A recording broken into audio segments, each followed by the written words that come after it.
Muchas gracias, senador Cavazos. Le agradezco mucho la oportunidad de participar en la primera comparecencia del gobernador Díaz de León al Senado de la República. Me doy la bienvenida al señor gobernador y a los compañeros del Banco de México que lo acompañan.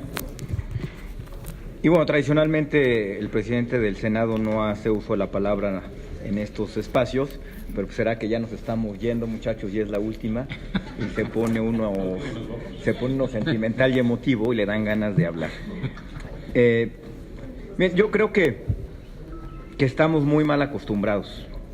Damos por sentado que los resultados de estabilidad económica de los cuales reporta el gobernador del Banco de México se obtuvieron de manera gratuita, sin esfuerzo, y que llegaron para quedarse y que nada los va a poner en riesgo.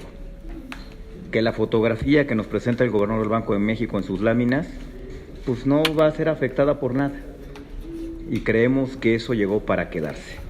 Y yo creo que estamos cometiendo un gravísimo error que, como nos ha mostrado la historia de nuestro país, le puede costar el patrimonio a muchas generaciones de mexicanos. De ahí la importantísima labor del Banco de México. Ustedes son la pieza angular de la estabilidad económica del país y vamos a estar en un momento muy complicado donde México les va a demandar patriotismo, conocimiento y prudencia para evitar una posible crisis en México. Y lo digo con toda responsabilidad. No quiero espantar a nadie y no estoy extralimitando argumentos. Sí es posible un escenario muy complejo y muy adverso para México. Y lo acaba usted de mencionar. Cuando habla de los escenarios internacionales de altas tasas de interés, que lo que van a ocasionar son presiones sobre nuestro tipo de cambio y donde el Banco de México va a tener que reaccionar también con incrementos en las tasas de interés domésticas, y lo cual pues va a limitar aún más el crecimiento económico de nuestro país. Y lo estoy diciendo yo, no lo dice el gobernador del Banco de México. Si lo complicamos aún más con un entorno doméstico electoral, donde pues estamos en la hora del aficionado y donde lamentablemente tenemos candidatos que no están a la altura de ser presidentes de México y que proponen cosas irresponsables, inviables y que no tienen ninguna viabilidad.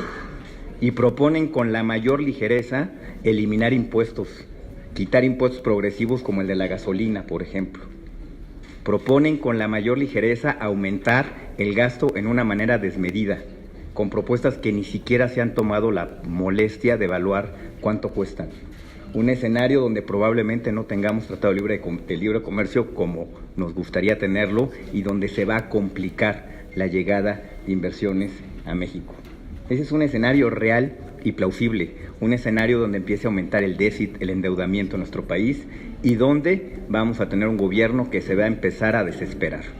Repito, es un escenario, pero puede suceder. Un escenario de un gobierno que ante la imposibilidad de tener una economía creciendo, empiece a gastar creyendo que con eso se activa la economía. Al gastar más incurrimos en más déficit, en más deuda, tenemos que aumentar las tasas de interés, hay presiones en el tipo de cambio por la duda de la viabilidad de la economía y de la solvencia de la hacienda pública de largo plazo, lo cual va a implicar un incremento adicional de tasas, va a implicar detener aún más la economía y vamos a llegar a ese círculo vicioso que lamentablemente en México ya hemos vivido. De ahí que la función del Banco de México sea central, sea fundamental, y espero y estoy seguro que van a estar a la altura de las circunstancias. Nunca México ha necesitado un Banco de México, un banco central sólido y fuerte. Yo conozco a los funcionarios del banco, conozco a su junta de gobierno, lo conozco a usted, gobernador, y no tengo duda de que van a estar a la altura del reto y van a estar a la altura de lo que el país puede demandar en una situación extrema. Y bueno, ahora sí que para cerrar, terminaría, como diría mi abuelita, no dejemos de preocuparnos, muchachos. Muchas gracias.